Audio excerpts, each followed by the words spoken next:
right, we are here at Our Lady of Fatima Church to get some early shots of the lighting before we get in here and replace all this. You can see around the lot we've got some 400 watt metal halides here and there, spaced out quite a bit. You may see some dark spots because there's a few of those that are out. Something we're not going to have to worry about, bulbs dying when it comes to the LEDs.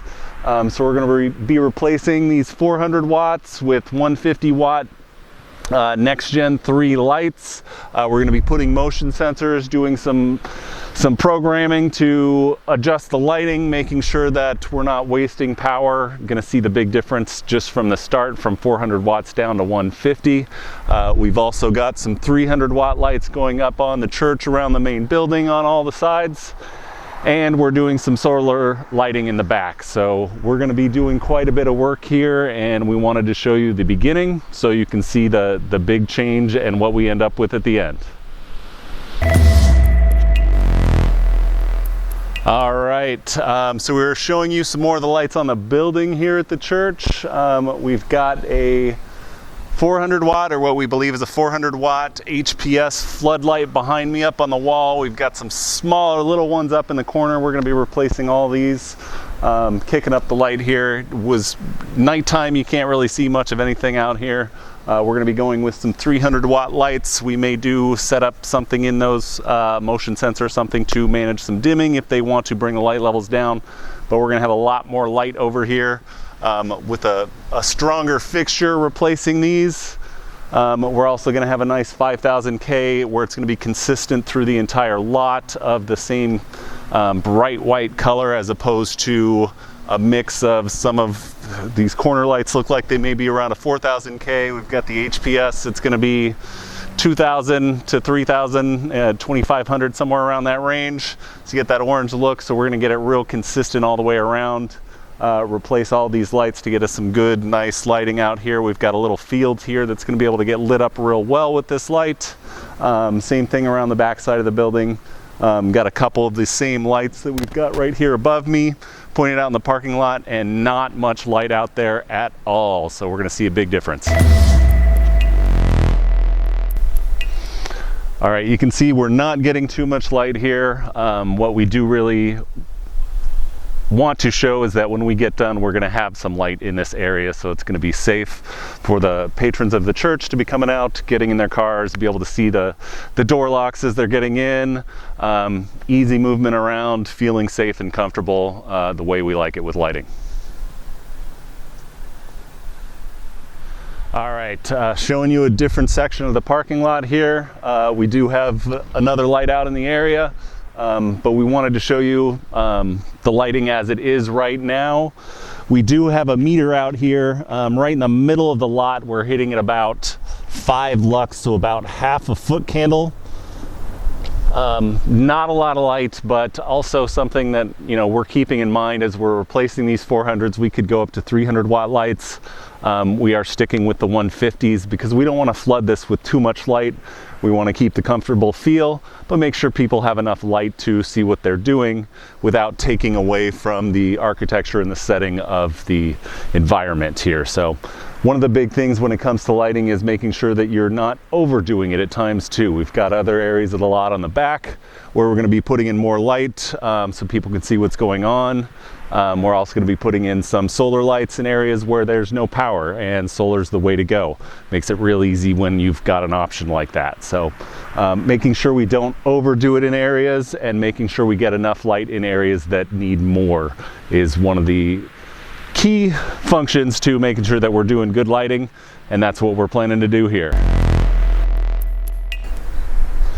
All right, so we're mid-install right now. We've got some of the lights up, some of the lights are still coming. We've got one light here, one of the two, or the 150 watt NextGen 3's up right now.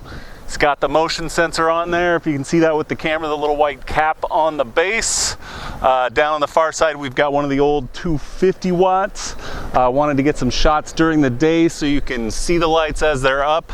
And once it gets darker, we'll be able to see the real difference.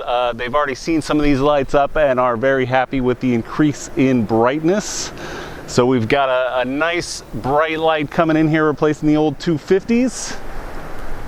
And we're gonna finish up the job, get the rest of them done. We've got quite a few more lights going up around here. But a great spot, lots of lights up, and we're excited to show you what it does at night. All right, so we do have the new lights installed. We got it dark enough with the lights on now. So we have these 150 NextGen 3s coming on. We wanted to show you through the parking lot as we're right underneath the light here. We're getting about 140 lux or 14 foot candles. So fairly bright under there, but as we start spreading out in the lot, you'll see it looks fairly even through the lot. Big spacing on these poles. But as we move out, we hit to about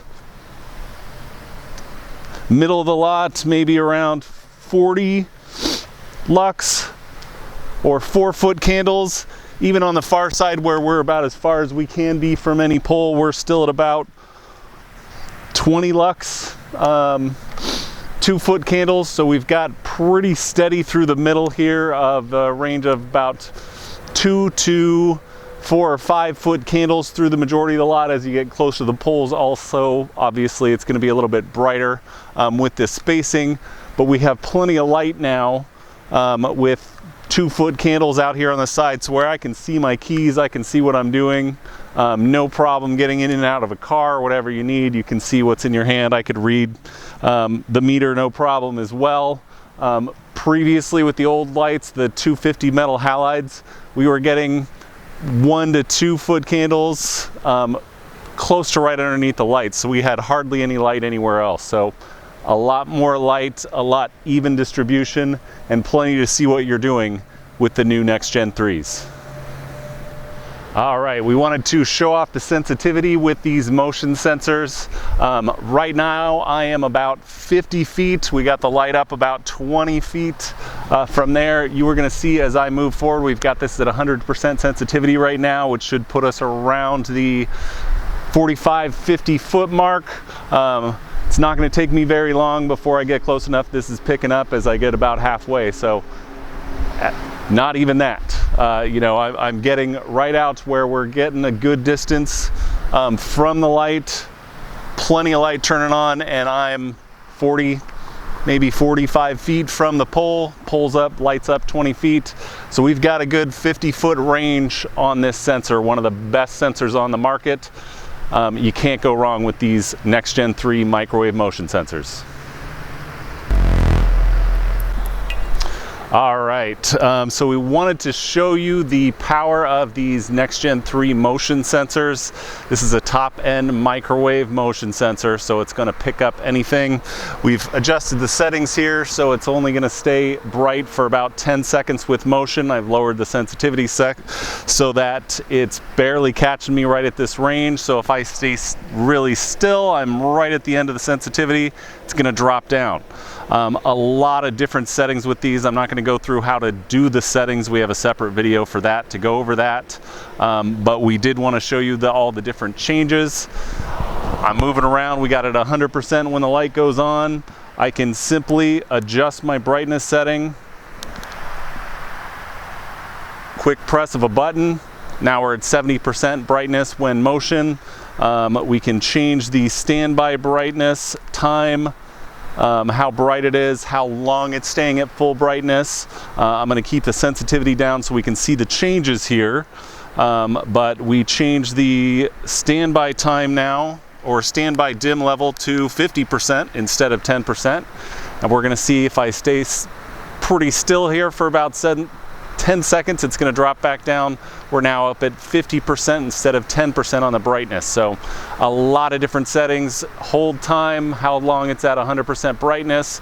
We can adjust the sensitivity. If I go up to 100% sensitivity, I can get quite a bit farther away out from the light before it starts picking me up. So we've got good range with the sensitivity. A lot of controls on the brightness, whether at full brightness or whatever you want it set at with motion, and standby times for how bright or dim you want it at that point.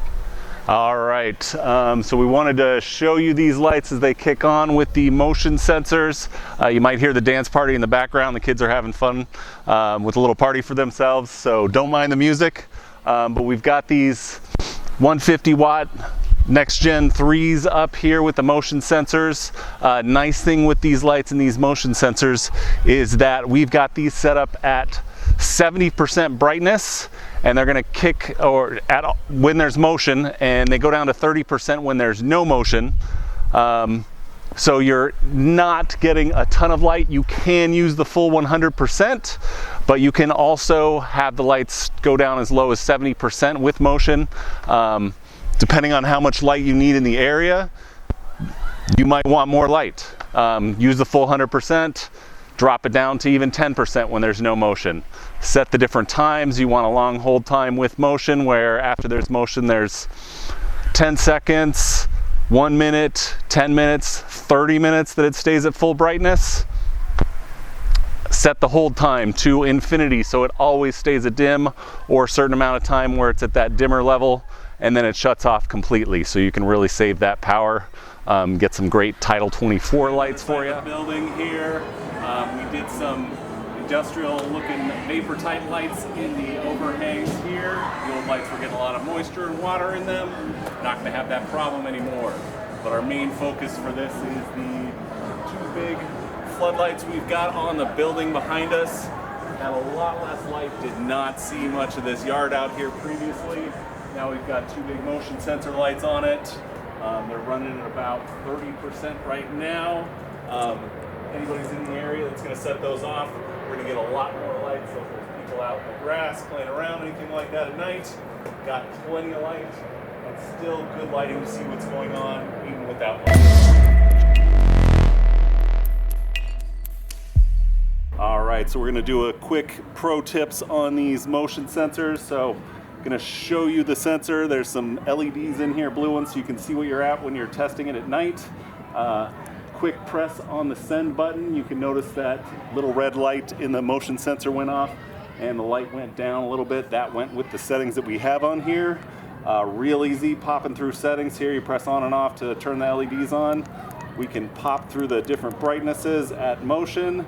We can go through how long it stays bright with motion, the dim setting 10 to 50%, how long it stays there, infinity, 1 minute up to 10 minutes. We've got a sensitivity setting so you can adjust it depending on your needs. And we've got a daylight sensor in here that you can set to different lux, so the light will come on at different times at night if you want it coming on at just as it starts to get dark, or once it's nice and really dark, you can adjust that on here and you can turn that on and off. So if you want a photocell service for dusk to dawn, you can use it. If you don't have to have it.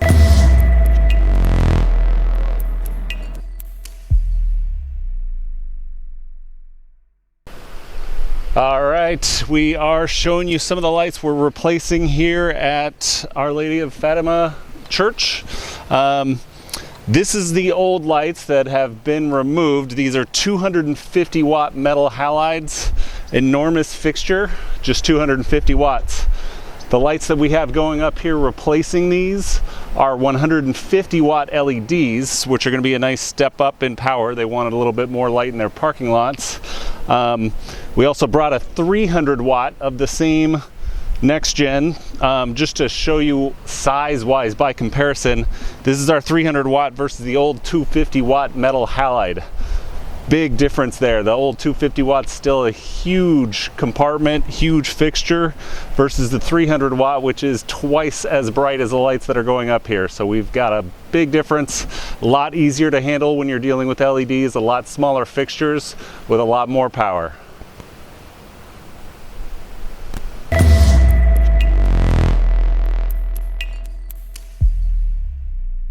We're doing project wrap up here. As you remember from before the install, not a lot of light out here. Some of these lights were out, really not getting much light in this parking lot, really dark in the whole area. We've got two of the big 300 watt NextGen 3s up here to really crank out the light in this parking lot. You can see the big difference. don't even need the solar lights on the other side. These two 300s really get you good lights, so there's a lot more safety in this entire back lot. Much more light than there was previously. Just what they wanted, nice and safe.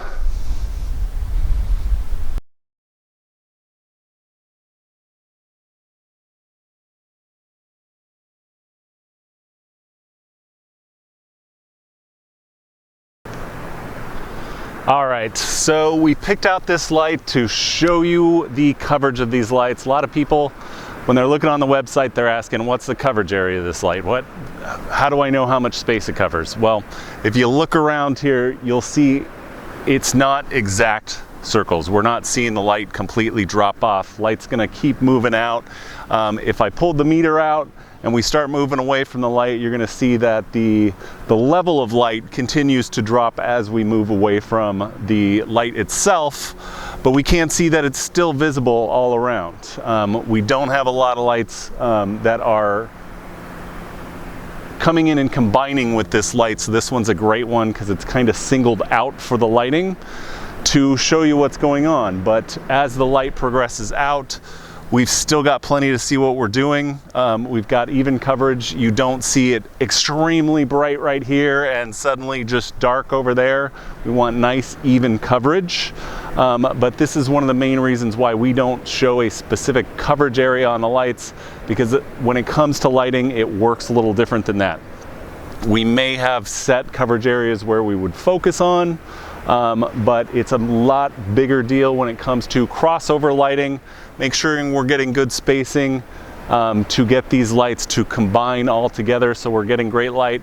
This one right here is tilted up a little bit, so we're getting some light as we move across the lot on the hill, and getting plenty of light around on the ground everywhere we're at. So we've got great coverage here out of just a single light.